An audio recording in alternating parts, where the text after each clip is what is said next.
Hi, everybody. My name is Imani Phillips. I'm the Adult Program Coordinator for the Jacksonville Public Library. Thank you all for joining us for Lit Chat with Keith Ashley and Denise Bossy. They are both professors here in Jacksonville at the University of North Florida. So Dr. Keith Ashley is an Assistant Professor of Anthropology. His research focuses on the cultures and histories of the indigenous peoples of northeastern North America, specifically Florida. He is actively involved in archaeological excavations with UNF students throughout northeastern Florida, and he is the editor of Late Prehistoric Florida Archaeology, editor of Late Prehistoric Florida Archaeology at the Edge of the Mississippian World. You can find that book at the library. We also have joining us Dr. Denise Bossy, who is an assistant professor of history, who specializes in cross-cultural relations between Indians, Europeans, and Africans in the early South. Her current research focuses on the Yamasee Indians of Florida, Georgia, and South Carolina.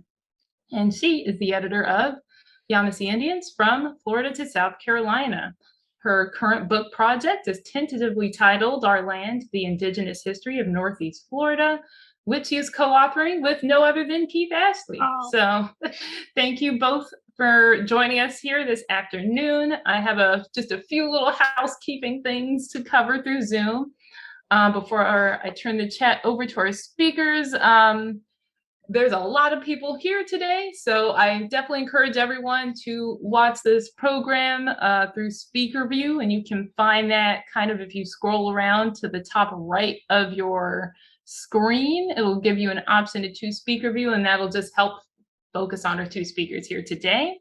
All of your microphones are muted, so if you have any questions for our two presenters, make sure to send them to the chat box, and we will get to that around the last 20 minutes of the program. And we just ask so we can send you follow-up emails and keep attendance. If you just either change your name to the name you registered with, or just add your name to the chat box so we can keep track of all that and send you a cool email with a survey and more resources. And for now, I will leave the rest to our two presenters here. Thank you so much.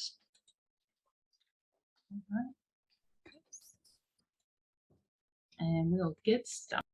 Okay. Hi, everybody. Hi, my name is Denise Bossy, and today I'm going to be speaking with Dr. Ashley. And we wanted to start by doing a couple of things. We were going to just talk briefly about the project we're working on right now. Then we're going to ask each other some questions about common myths that we're responding to through our work. And then we're going to kind of wrap up by talking about our research and how that responds to that. So I might just talk just for a few minutes and see if Keith wants to add anything. So Keith and I have both individually been working on local Indigenous history as long as we've been at UNF. I've largely worked on the Yamasees, and Keith has especially worked on pre-contact, well, he can tell you more about it, but pre-contact Indigenous history, but also contact Mocama archaeological sites too. And in 2019, we co-taught a course together on local Indigenous history with the aim of producing a public museum exhibit. And that exhibit is now on display at the Jacksonville Beaches Museum down in Jacks Beach.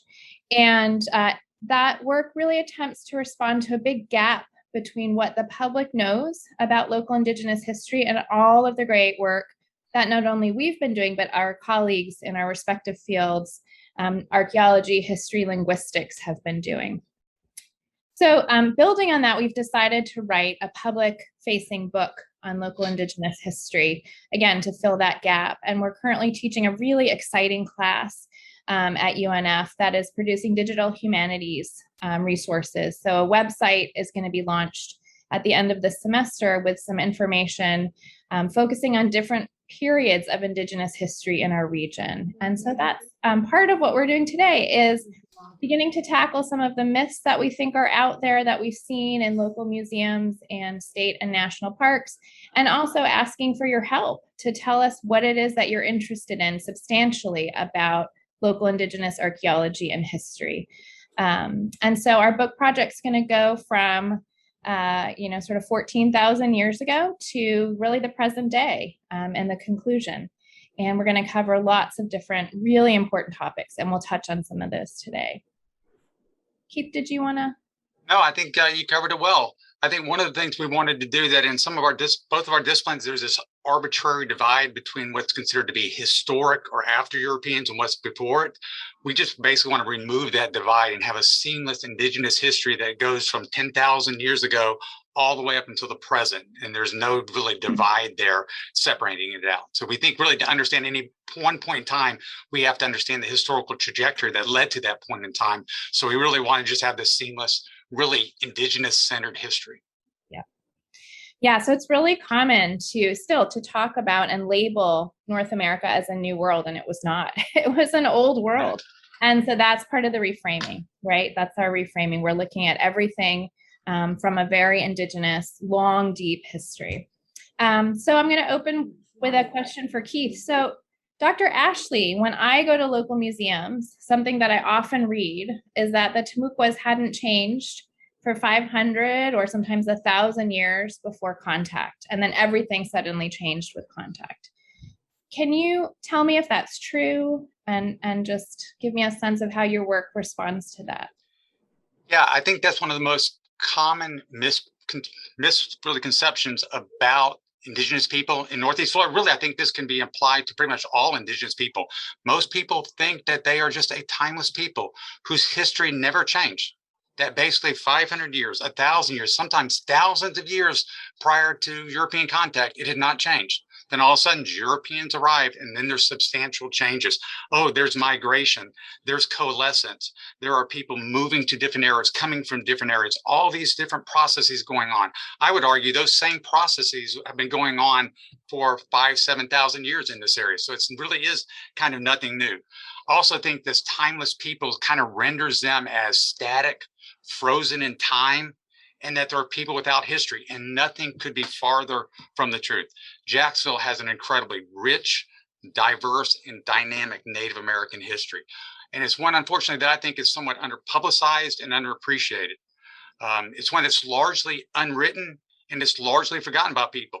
If you look at, sometimes people like to do their little timelines. So if we had a timeline for the state of Florida, that timeline would go back 14,500 years.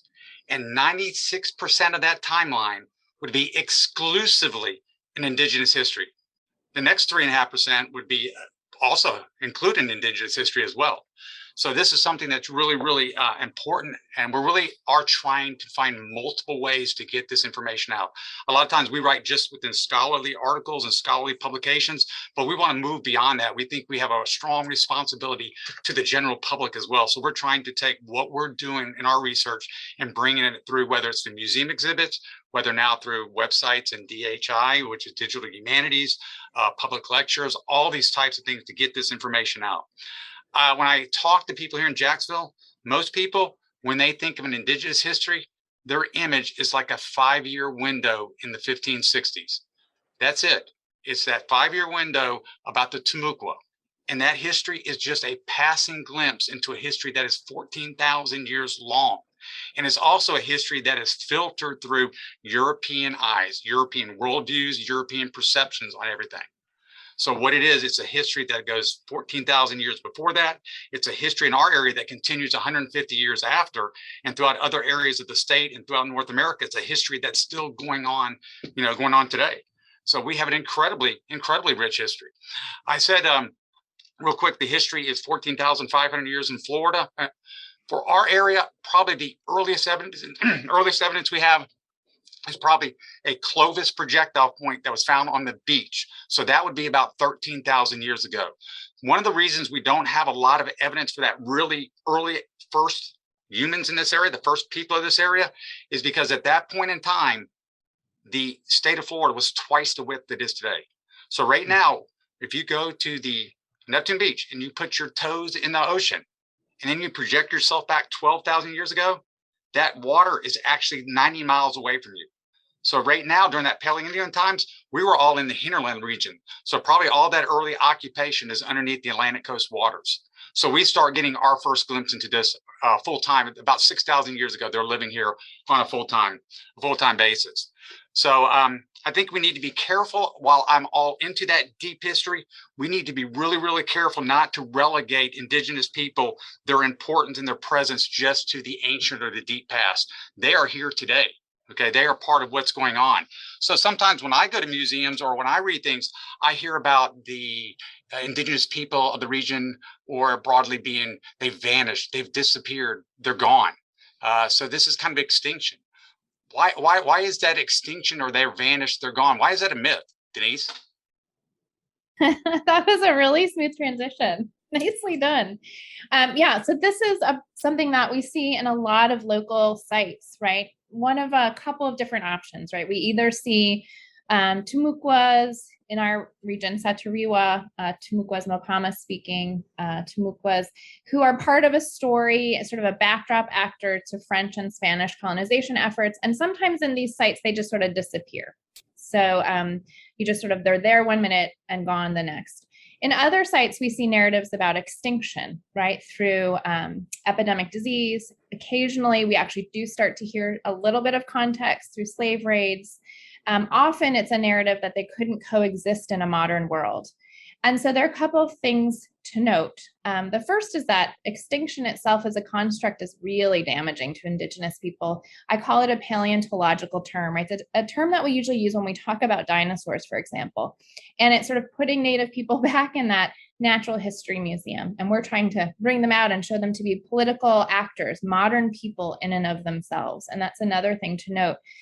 There's the Spanish and French are not somehow more modern than Indigenous people. They're all modern and innovative in their own cultural contexts. And in fact, we don't see extinction at all in this region. What we see instead is incredible persistence and what we call in our field survivance, that Indigenous people survive and weather colonialism for generations. In fact, the French are here for less than 2 years. The Spanish presence in our region is tiny. At its height, it includes a very small garrison, often sort of 8 to 12 Spaniards, at times only 4, and then a handful of missionaries. The missionaries are very small in number, and they are largely working in expansive Indigenous territories. And so this remains largely Indigenous space, controlled territory, and they understand themselves as the owners of this land. That's another really important thing to take away from today's talk. Into the 18th century, Indigenous people understand themselves as rightfully the owners of this territory, and they say that to the Spanish repeatedly. And so there is no real extinction. What there is a response to different forms of colonization. Indigenous people in our region experience efforts at missionization, they experience labor abuse, they experience slave raids, they experience episodic epidemics, and they recover from all of these in a number of ways. One of the ways in which they respond to all of this intense pressure is by moving. So we see a lot of outmigration in this period. Indigenous people not going extinct, but moving, using kinship networks, using diplomatic networks, using communication networks, which are far superior to those that the Europeans have, to know where to go. So the community that I've just finished a big book on, the Yamasees, move into our region in the 1660s, stay here until the 1680s, return again in the 1710s. And they are incredibly powerful, and they are an alternative to colonization. Many of the Wales who live in our region, and some of the Mocamas too, join the Yamasees in moving out of this space and returning to this space. So part of what's happened is that scholars have taken the Spanish and French sources and British sources I also work with, and have taken those points of view instead of seeing how limited they are, and instead of reading against the grain and across the grain and broadly, and using archaeology too to really reconstruct this broad, expansive Indigenous world. So there is no extinction in our region. In 1702, there's a major assault led by the British, but also including hundreds of Yamasees, that results in the destruction of several communities on Amelia Island and the mainland. And then the Spanish talk about this region as empty of people. But again, their communication and knowledge networks are really restricted. We know that there are Mocamas and Yamasees and Wales who then later on, in a very complex process, become part of the people who we call today the Seminoles. And the Seminoles claim them as ancestors. So the stories about extinction are really covering over a very complicated history. Yeah. So Keith, I don't have a smooth transition because we're going backwards in time a little bit. So I thought we could either talk about all these oyster shells that I see everywhere around Jacksonville and what those mean, or we could talk about connections, networks, the Mississippian world, and Cahokia. So I'm going to let you decide which of those you would like to talk about, because I think both are really relevant to our discussions. Yeah, one thing, just to follow up on what you had said, one thing we know from the Spanish accounts, people are constantly leaving this area. Indigenous people are constantly leaving this area. So we know some of that population loss that everyone likes to gloss over as due to disease. Sure, that's part of it, but there's structural violence going on, and there's people who are actually fleeing this area. They don't want to be part of the New World Order. So a lot of those people who are probably Timucuan go on and mix with other people. So there are going to be Timucuan bloodlines, heritage within people who exist today. So it's not like they are extinct. Those shells, what about those shells? Real quick, so a big part of what we do is archaeology, is looking at everyday life. And to me, everyday life is really important. I really like it a lot. I'm interested in long distance relationships, political relationships, all those things. But sometimes we just want to build a basic understanding. What do they do on a daily basis? So people will tell me that they have oyster shells in their yard.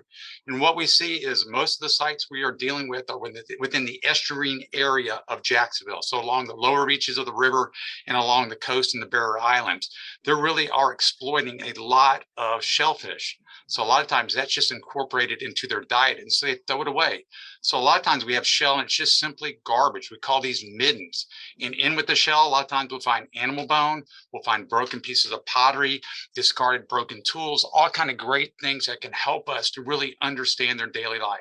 What's even better about oyster shell middens for us is that when bones are thrown in there, all the fish that they're eating, the butchered deer bones, when they throw those into these large accumulations of shell, those bones actually absorb the calcium that's leaching out of those shells, so they preserve. So when we're digging sites that may be 2,000 years old, we're going to get all this great fish remains from 2,000 years ago, letting us know what they're eating. That gives us insight into their technologies, insight into what habitats they're focusing on, so we can learn an incredible amount. Now, sometimes these shells can be actually accumulated into these really large deposits. So sometimes we have middens, which are just accumulations that are just somewhat thick, but they're more daily garbage. And then we have what we call mounds or even shell rings. So we have these shell ring formations that occur. And what these are going to be these massive pieces of really monumental architecture. They're not just willy-nilly piles of garbage. So what these are usually they're going to be either C-shaped, maybe U-shaped. So they got some sort of arc to them. Sometimes they can be like a complete donut. So what it would be is the shell is piled from anywhere from 3 feet to 18 feet high. And then the width of it can be anywhere from 30 to 60 feet wide. And so it's following a pre-designed plan. So over a course of 500 years, it becomes these massive, massive formations. And these are really in vogue along the Atlantic coast from about 2000 years ago, or 2000 BC or CE to about 1500. And the largest one along the Atlantic coast is here in Jacksonville. And what these are probably the byproduct of feasting. So when we excavate these, we can see these go up really, really quick. A lot of really piled oysters piled really quickly, all this great food that they're eating. And also in these early ones that are 2,000, 4,000 years old, we're getting pottery, for the first time pottery. So the earliest Native American indigenous pottery in all of North America begins between the Savannah River in Georgia, along the coast to the St. Johns River, then up the St. Johns River. So here we are being innovators. So they're building these massive shell rings. They're feasting. These sites are different. In other smaller areas at the exact same time they're building the ring are these smaller sites. And in these smaller sites, it's just everyday pottery. But in the ring, where they're having these ceremonies and these rituals, it's this really elaborate designed type of pottery. So sometimes it's not just going to be the byproduct of everyday life, that sometimes these are pieces of true monumental architecture. At the same time, along the middle part of the St. Johns River, they're building these gigantic shell mounds and ridges there that they're utilizing as these pieces of monumental architecture. And the reason you probably don't hear about a lot of these is that in the 30s, 40s, and 50s, a lot of these were mined for shell, for road fill, or for fertilizer. So really, before we had some of the preservation rules that we have today or laws that are in place, these were destroyed for no reason at all, except to supply construction workers with road fill. So what we see here is this great, these great pieces of monumental architecture. And for the longest time, people used to think, oh, it's just really big piles of everyday garbage. They are much more sophisticated than this. All the things that we attribute to the 15 and 1600s, there are similar versions of this, maybe at a smaller scale, but they're going on throughout time. So I'm talking 4,000, 5,000 years ago, this is going on.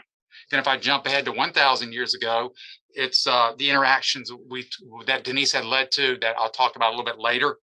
I think the problem with today is Denise and I could probably talk for 5 hours and not stop. So I'm going to kind of give Denise a chance again. One thing that when we talk about Indigenous people in here is that when they talk about their descent, how they reckon descent, it's through the female line. It's matrilineal. We hear a lot about female chiefs. Females played a prominent and strong role in Indigenous societies. And I think sometimes Europeans underestimated that or ignored that. So tell us a little about the role of women in the Indigenous life. Yeah, this is a new area of research for me that I'm really excited about. I'm actually working up a paper for our ethnohistory conference, which is my kind of main scholarly conference every year. And I've become really interested in all of the female chiefs in the region. One thing that happens in Indigenous research in our region in the Native South is that it's often very hard to tease Native women out of written records because those records are largely written by European men who are not only men, but very, very patriarchal. And they tend to define women as not political actors in their own societies. And they do the same when they look at Indigenous communities. They assume that Indigenous women had no political power. And then they discover to their frustration that in fact, Indigenous women held an enormous amount of power in their communities. That power really resided from the fact that they were the heads of matrilineages. So often in our communities today, men are still regarded sort of as the heads of family, like children often take their last name still from men. These are very different. Children's identities are completely bound up in their mother's identities. And the closest relationship a child has is to their mother and then to their mother's brother, their uncle. So the matrilineage is actually the heart of these families. And this means that women have not only an enormous amount of power in their own families, but also it extends to domestic spaces and often to land as well. They tend to be the main agriculturalists in their communities. Agriculture comes to our region by about 1450. And throughout the Native South, what we see with the growing of corn in particular is the fluorescence of traditions about corn mothers and the power of regeneration that these corn mothers have. They literally feed their communities, and they are the source of birth and sustenance of these communities. It makes them incredibly powerful. And so you can imagine many European colonial men who are trying to access Indigenous lands and take over those lands. That's part of why they're here. To steal and dispossess Native people are very frustrated by the way in which women play a central role in anchoring their communities to those lands. And then in our region, we also have, interestingly, many female chiefs. And this is almost undoubtedly a pre-contact tradition because when the Europeans arrived, there are already female chiefs in place. And among the Mocama in particular, there's a real fluorescence of female chiefs who continue to lead into the early 18th century in many cases. So the female chief that I've studied the most, her name is Maranciana. She's the head of Mocama. She's the head of the entire community. And she inherits that status in the 1670s from her aunt, in fact, who has also been the head chief of Mocama. And the Spanish kind of watch as this happens. And there's this really interesting moment in Maranciana's life where the Mocamas have moved off of Cumberland and Amelia Islands to the mainland, and Yamasees begin to settle in their territories. And she demands tribute from them because these are her lands. And the Spanish try to intervene and say, well, listen, you know, your populations are getting low. We need a lot of labor. Let's let the Yamasees just live there. Don't collect tribute from them. Anyway, that's the king's land. That's the Spanish land now. And Maranciana says, oh, no, that is not the king's land. That is my land that I've inherited through my family. This is my lineage's territory. And this is 1681 when she says this. So what's fascinating in our region is we see not only matrilineality, but we see, because they are present and strong, we see through women the active political role that they have. There are actually multiple incidents of women taking a role in warfare and what we would think of as rebellion, but is really pushing against the Spanish through warfare, organizing in 1627 some kind of war that we still understand very little because the Spanish records are really scant, but there's a female cacica, what the Spanish call a female chief, really active in that. I think it's in the 1650s, just to the north of us in Wale territory. There are two female chiefs who lead some kind of rebellion, and the Spanish are really upset because they're extraordinarily popular. So it's sort of a populist rebellion as well. So we see women not only as really active in their communities and families, but active in politics and in pushing back against colonialism in our region. And that's what's drawing me to this. I'm just at the beginning of this, but it's already incredibly exciting because I'm finding more and more women as I look for them, as you often do as a scholar. So really, really fun work. So we thought this would be a great place to begin to talk about our own active research agendas and what we've been working on and what we're currently working on and looking forward to. And so Dr. Ashley, I wanted to ask you, what is kind of the exciting research that you're working on right now? Okay, well, since I'm here at the University of North Florida, the archaeology lab, we do a lot of archaeology here. So we do backyard archaeology. Our research is here in Jacksonville, Northeast Florida area. We're not going to Mexico or Peru or any of those great areas. We're doing it all right here. So we're really trying to build a history, especially prior to Europeans, from the ground up. So I think we have two big projects. I would never turn down a project of any type to learn more about Indigenous people of any time period. But since there's so much out there, we kind of select things that kind of fit in with our research. And I have two things that are going on right now. One of them is looking at Jacksonville roughly 1,000 years ago. So I think this is something really different that people don't know about. At 1,000 years ago, if we looked across the state of Florida, probably one of the major Indigenous communities in the state of Florida would be right here in the Jacksonville area, over there on the St. Johns River near Mill Cove. So we've been working there off and on for the past, almost 20 years.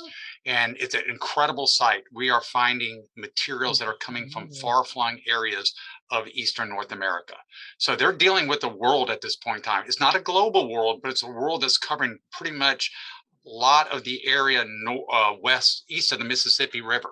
So what we're finding are exotic materials. We're finding galena that's coming from the Ozark Mountains. We're finding copper that's coming from the Appalachian Mountains, and it's also coming from Lake Superior. We have distinct artifacts that are coming from Cahokia, which is the major community at this time that straddles the Mississippi River in East St. Louis, Illinois, and St. Louis, Missouri. So what we're seeing here is that their everyday life is based on the salt marshes and the riverine resources, but part of their social reproduction of who they are requires them to get things from distant areas and build relationships with distant people. And so these things become little citations or tokens in a way of what's going on. So we're really trying to understand that area. A big part of my research, I'm into multi-scalar analysis, which means I want to look at what life is like at that village, which we call the Mill Cove Complex, but it's not the only community here in the Jacksonville area at that time. There are other communities that are here. How is it interacting with those communities? How is it interacting with communities a little bit farther away along the entire stretch of the St. Johns River? Then how is it reacting and interacting with groups that are all the way in Cahokia? So we're really trying to look at all these multiple scales to see what's going on and try to really understand it. It's incredibly complex. They're not just sitting by the tidal marshes fishing. Okay, they are involved in these long distance interaction networks. They are probably major suppliers of shell. So marine shell is going to be considered an exotic by those landlocked groups in Mississippi, Alabama, not Mississippi, but St. Louis, Missouri, and areas like that. So they're major players in what's going on there. Another thing that they're doing is they're still fisher hunter shellfish collectors. Okay, even though they're interacting, they know all about what's going on. They're still continuing their way of life. All right. And so then we jump ahead to our other project real quick, is looking at reconstructing the social landscape when Europeans first arrived. What's interesting, know that all that interaction, that long distance interaction that's going on 1,000 years ago, it's not going on when Europeans arrived. Things have happened. There's been kind of turmoil within the interior Mississippian world area of the interior Southeast United States. Cahokia is broken up. Now there are much smaller rival kind of polities. There's a much more dynamic landscape. So what we probably see is much more intensified local and regional interaction, but not that great long distance interaction. So there's been change between 1000 AD and 1500 AD that has nothing to do with the Europeans. It's all about this. People in northeastern Florida encountered people of vastly different histories well before European arrival. They're encountering people who are on Cahokia, that's like the New York City of the day. So there's all this great stuff going on. So we're trying to reconstruct the social landscape of 1500s. What is it like at the dawn when Europeans first arrived? And then what's the reaction to that? So we're trying to understand where people are on the landscape. Can we, not force it, but can we maybe equate this archaeological site with this site that's in the historic records? And we're actually working on and excavating a site that we believe is Sarabay, which is one of the communities that is mentioned in both the French and the Spanish documents between 1560 and the early 1600s. We think we have it. We have great evidence for it. We now think we have uncovered a part we hope is their council house. It is a very large building. We have just maybe a quarter of it with a big ark in it. So we're trying to find that. And this is difficult here in Northeast Florida. They're not building things out of tabby. They're not building things out of masonry. They're building things out of trees and sable palm fronds, things along those lines, things that are going to quickly decompose. But we're lucky a lot of times is when they decompose, those large posts, which would have been made out of trees, wooden posts, they stain the soil. So we see these stains. And if we dig a large enough area, we can follow the pattern of those stains. There's no way these trees are going to grow in this circle. These trees are also not, there's no branches to them. There's no root systems. They're just post profiles. And we have these really nice, crisp, clean ones. So we're really trying to understand the past. One quick thing about archaeology, a lot of times, let's say we're working on our site 1000 AD. A lot of people go, and we do this as well, what would it have been like for us to live that during that time? So in a way, we project ourselves back to that time. The problem with that is when we project ourselves back to that time, we project our worldview back with us, our sensibilities back with us. So all it is we're just interpreting 1000 AD from a person who's living in 2021. That's not how the indigenous people at that point in time are seeing that world. One of the best things I believe that's happened to archaeology in the last 20 years is the involvement of indigenous people bringing indigenous knowledge, indigenous ontologies to the table to letting us say, you know what you're saying? That's good stuff, but it's kind of from a Western perspective. There is another perspective to this that's more in line with probably the lives of those people themselves. And for that, we need to kind of rely on more indigenous history and knowledge, I think, for that. So I think it's an exciting time. Jacksonville has such great indigenous history that it's overwhelming. It's so great. So Denise, what are you up to these days?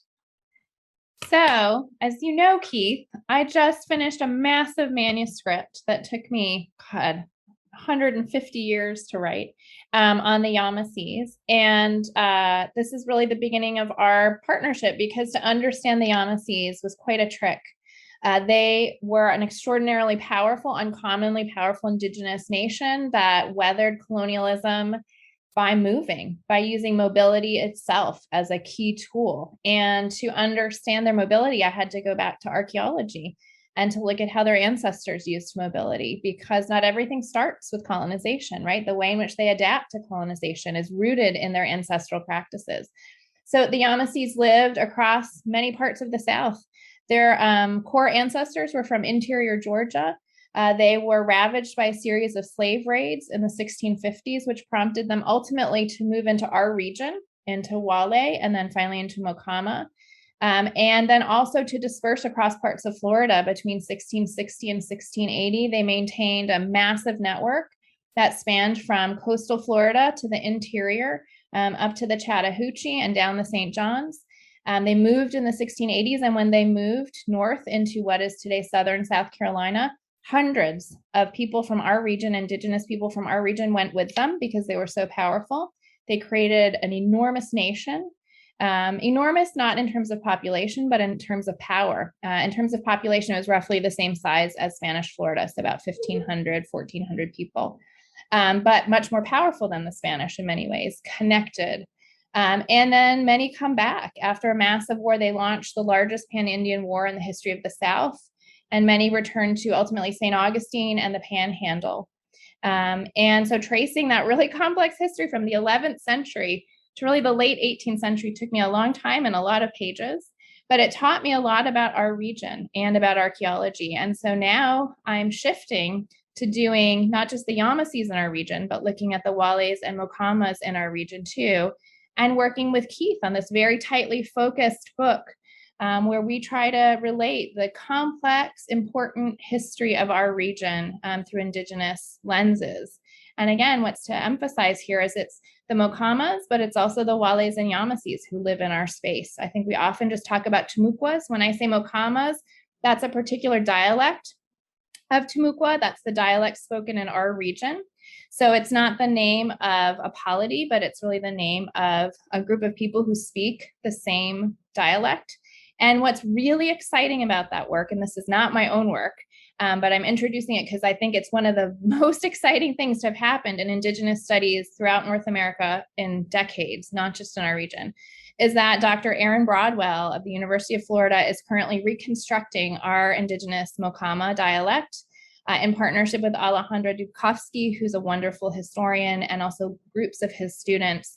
And it is the second largest Indigenous language corpus in North America for the colonial period. And it has really not been touched. And they're doing very, very exciting work. And it reveals all sorts of things about Mokama worldview, their engagement with Catholicism, because these come largely through Catholic texts and Catholic language projects. And it totally transforms our understanding of the region.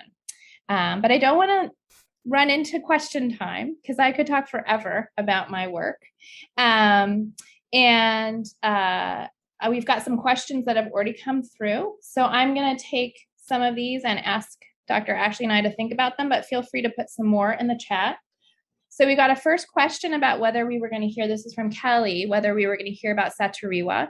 And although we're not talking about Saturiwa the chief or Saturiwa the community, because often chiefs took the name of their community as they became part of that community and sort of the leader of that community. Although we're not talking about that solely today, our students are currently working on two projects on that. One is an Indigenous walking tour of Fort Caroline that I have a group of master's students currently creating, which is really exciting work. And the other is a group who are looking at what Keith talked a bit about, right? What Old World Mokama or Saturiwa in this case, that more specifically looked like on the eve of contact. Because again, we tend to only filter it through Spanish and French eyes. And those filters are really, really strong and they don't allow us to see everything. So using archaeology and new interpretive ways of reading primary sources, we're recovering both of those stories. Keith, another question was about the Fort George Island, Fort George Island, and whether there's a shell ring there, or I guess really any archaeological sites there that you're working on. Yes, so that large ring that I was talking about, that's the Rollins Bird Sanctuary shell ring, and it is on Fort George Island. So that one dates to about 1800 BC or BCE. Actually, that's the largest one on the Atlantic coast. 1,000 years earlier, in the salt marshes nearby, really close to the Black Hammock Island, is the oldest shell ring along the coast. So we have the distinction of having the oldest shell ring and then the largest shell ring. And to top that, after shell rings stopped being built in the 1500 BC, we see another one being built at 1080. So that's 2,500 years later on Big Talbot Island. And we think they're doing that intentionally, that they see this, the landscape around them. They've seen these shell rings, that they're intentionally building a tangible piece of the past to connect to their ancestors. So yeah, there are the three big shell rings in our area that have really distinctions. Yeah. So we have two questions which I'm putting together. One is, are there Indigenous people today in our region that we could get in touch with? And the other is, are there Indigenous scholars who are working on this project either with us or on their own, who are from this region? And so the short answer is that the main stewards of Indigenous history today are the Seminole tribe of Florida. Their Atatiki Museum is phenomenal. It is a center of research. And that's where I would recommend you go if you're really interested in sort of Indigenous curation of their own history. And one of the things that the Seminole tribe of Florida is doing right now is they currently have an ethnographer writing their own history from their perspectives, which I think is a tremendously important endeavor. I actually know the person doing this really well. He's just finishing his dissertation at the University of Minnesota. He's working on Seminole cow culture himself, and that's his dissertation. And he's also writing this ethnography for the tribe from their perspectives. So that's what I would encourage folks who are interested in seeing how Indigenous people in our state curate and narrate their own stories, would be to go to the Atatiki Museum. It's closed right now because of the pandemic, so they also have resources online. And we have someone coming next Wednesday from the Atatiki Museum for UNF's Indigenous Peoples Month. And you could certainly sign up. That's an hour on Zoom. It's next Wednesday at 4:30. It is completely free. And he'll be talking about Seminole history and culture. Just last night, we had Seminole artisan Alyssa Osceola present a really cool hour-long interactive art project where she was producing art and also talking to us about her relationship to art and her ancestral relationship to art. And I know that they recorded that, so I imagine UNF's going to be making that available in some way. There are no Indigenous scholars working with us on this project, but we've already consulted once with the Seminoles and will continue to do so as we shape this project. So we talked to them at the very beginning of the project, which is really essential. One of the things that tends to happen in our field and also in the public is we think of Indigenous people as resources for us.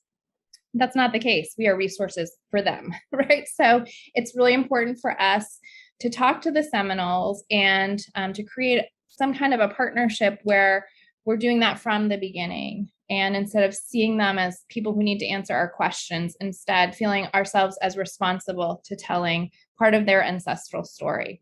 So I don't know if you want to add anything to that, Keith. No, I think you covered it well. But we have established a relationship, a partnership with them. So that's important to us. And that's something we wanted to do from the beginning. We didn't want them to find out something afterwards and then think, well, why did you never consult us? And they have a lot to offer. It was a great conversation that we had with them. So we'll continue our partnership with them. Yeah, absolutely. So I got a really wonderful question about the Yamasees, and someone's been reading my work and Amanda's work, which is so exciting. So Amanda did her master's with me at UNF on the Yamasees as I was beginning to really work on them myself. She'd been a student with Keith. She's now finishing up her dissertation in archaeology at the University of Florida.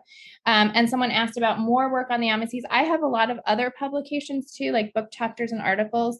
I'm the main person that works on the Yamasees today. There's some great archaeology that I can recommend if you email me offsite if you're interested in archaeology, a lot of unpublished archaeological reports. And then my big, huge book will come out, I would imagine, in 2 years.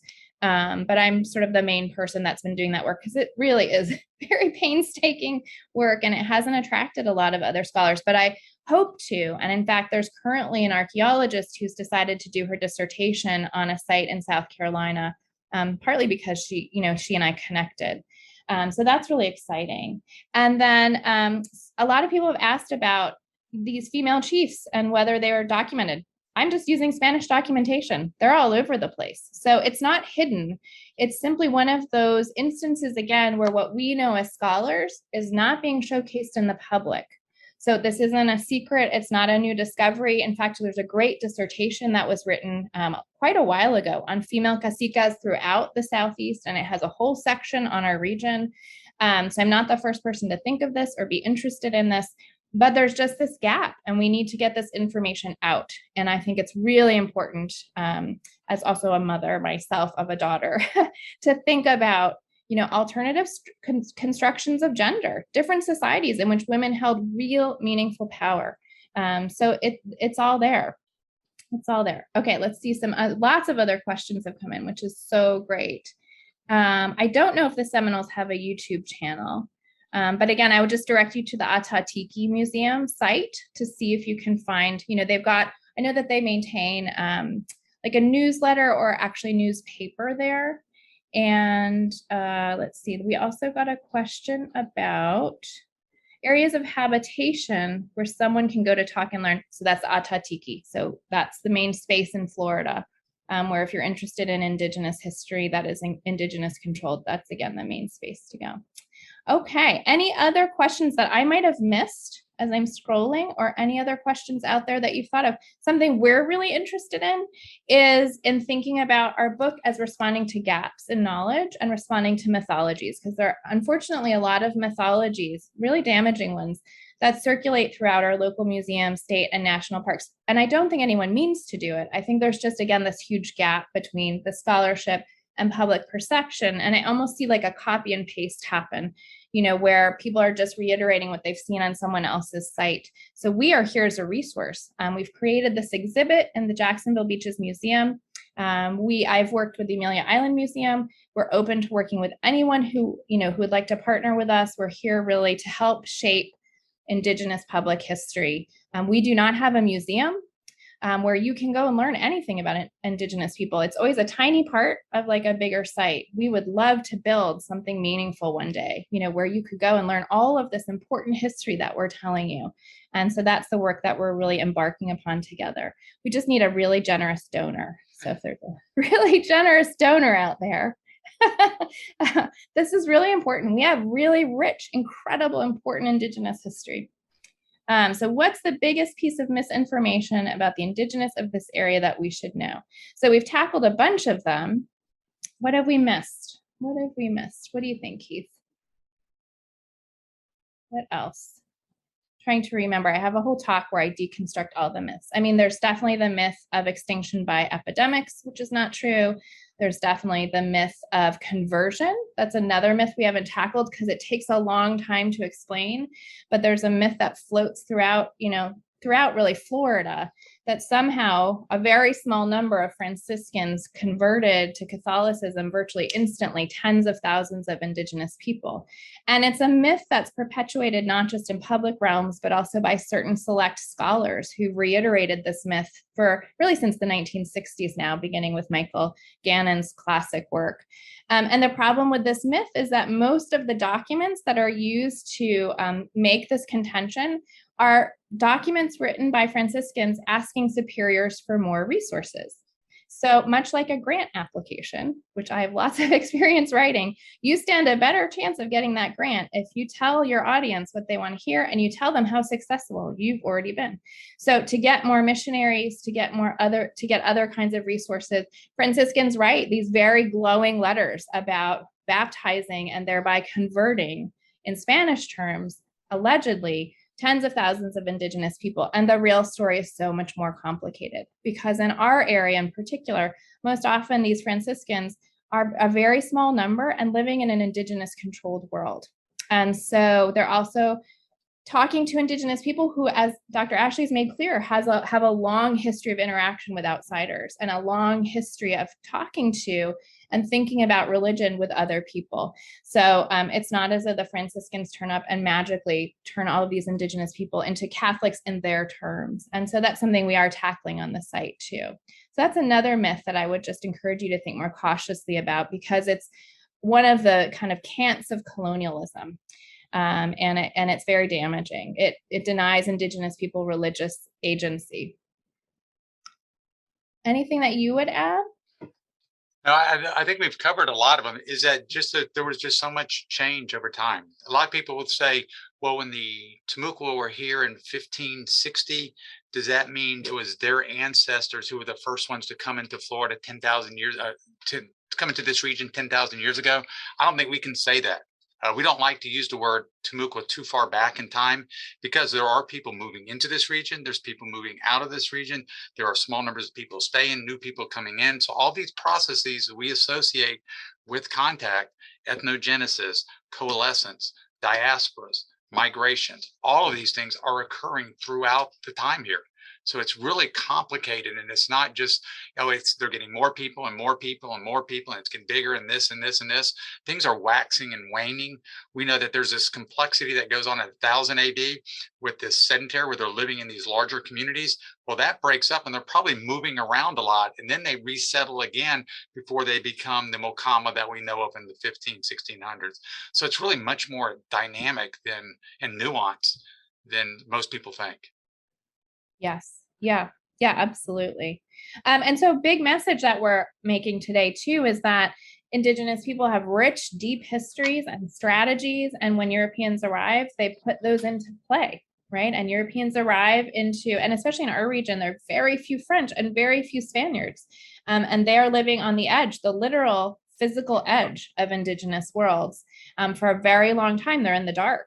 They rely on Indigenous people for communication, for food, for all sorts of things. And that reliance puts them at a disadvantage. But they do control the archive. And this is critical. Because they control the archive, they have written the history. So what Keith and I are doing is looking at all of this rather than from the Spanish and French perspectives, which are so easy to be persuaded by, right? You're reading this document by a Spaniard and they're telling you something and you're like, yes, this must be true. Well, no, you have to swim against the stream. You have to read against the grain, and you have to unpack all of that in order to see Indigenous voices and actions. And in fact, those Indigenous voices and actions are also consciously interacting with the archive. So Indigenous people in our region very early on realize what's happening, and they decide either to withdraw themselves from archives or to insert themselves into archives. There are letters that survive, there's language that survives.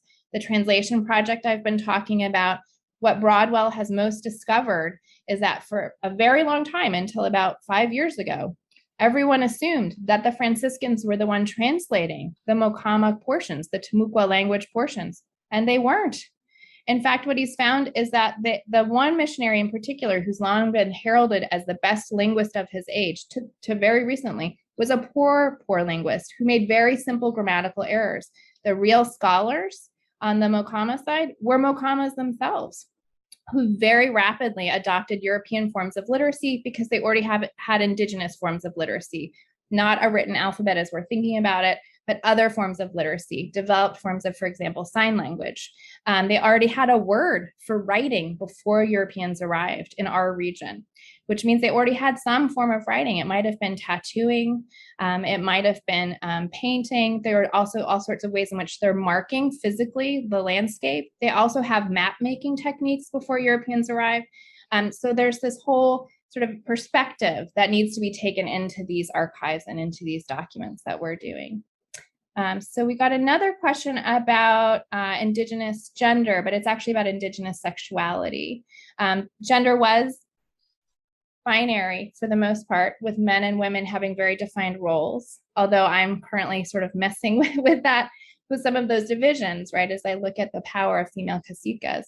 But you're absolutely right that sexuality and sexual identity was not binary, was along a spectrum.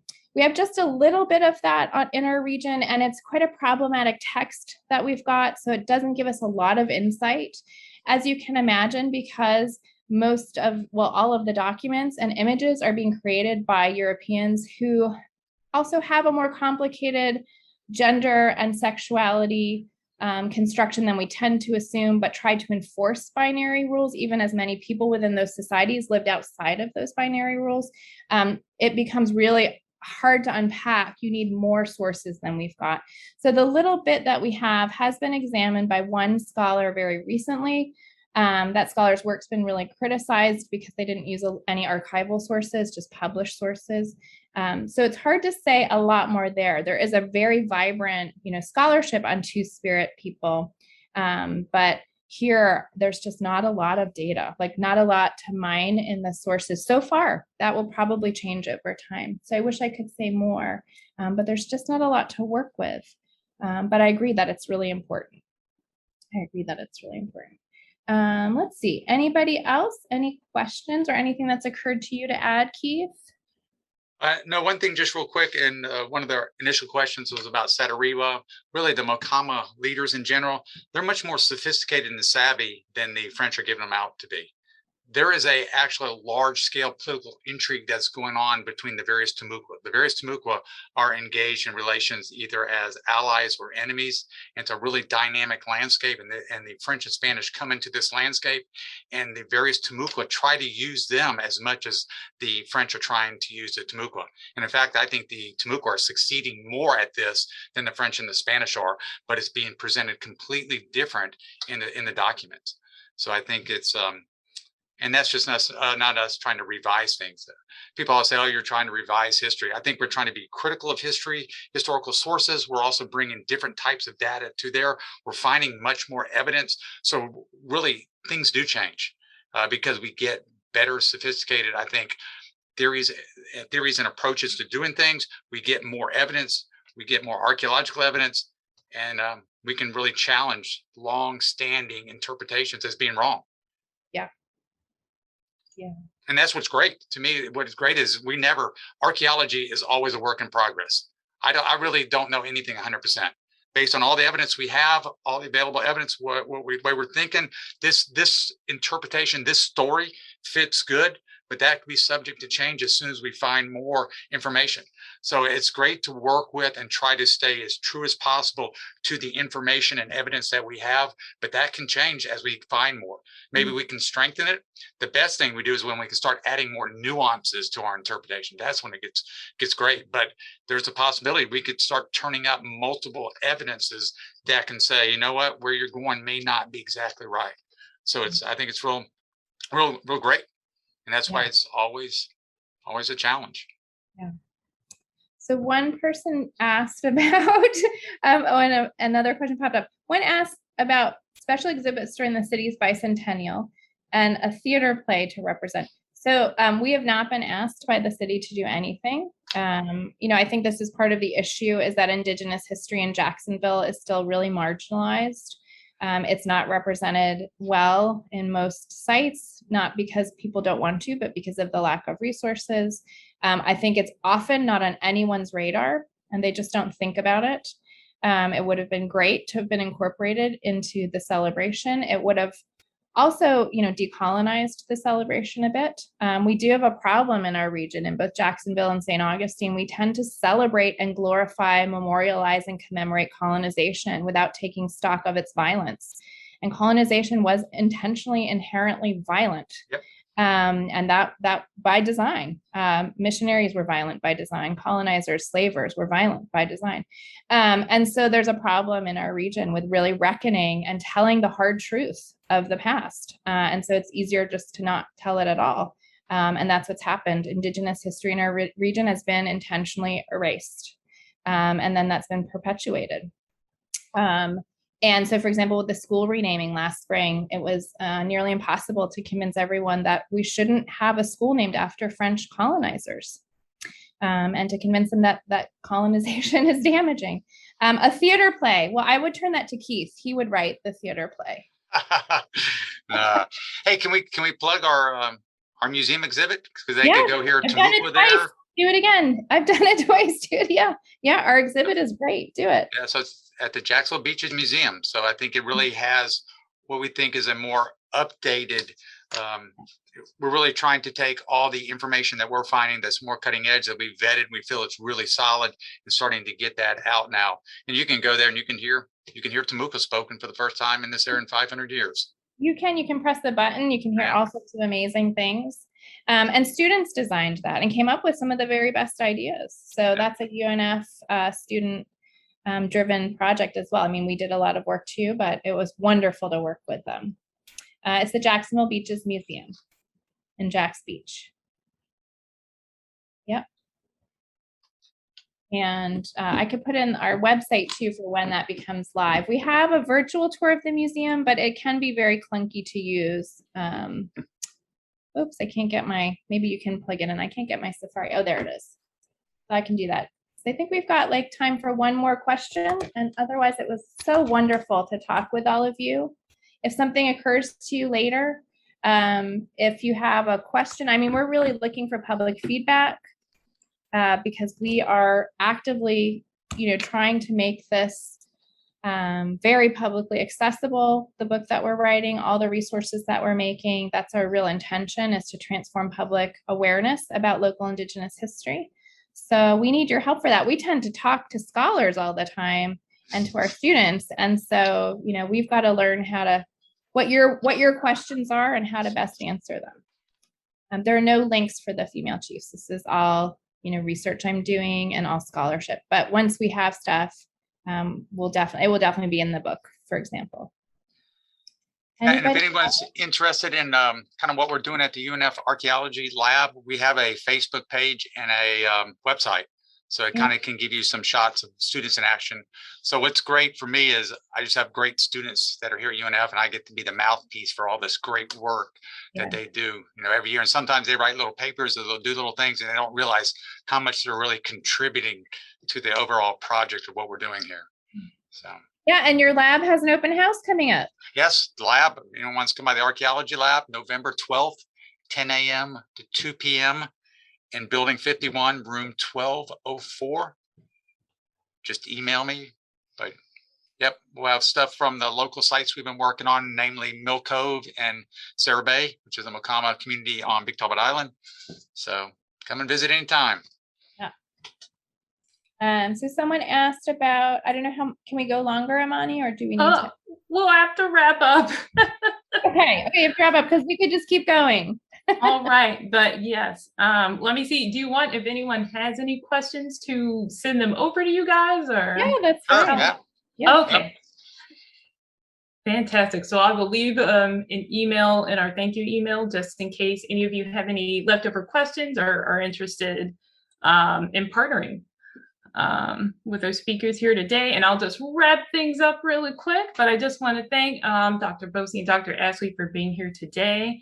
I hope you all are, you know, excited about Jacksonville's Indigenous history after this. It was a very, very interesting talk. And I hope to see you all also at our next library program. We have an award-winning author coming here on November 10th. By the name of Disha Filial, and she wrote The Secret Life of Church Ladies along with other works, and she'll be here at the Mandarin Library, or you can attend on Zoom to that event. You'll also receive a survey link and additional resources from the library, so definitely make sure to let us know how we're doing, what you would like to see in the future. We read every single survey response, so it's always appreciated. And thank you all for supporting the Jacksonville Public Library, and I hope you have a good day.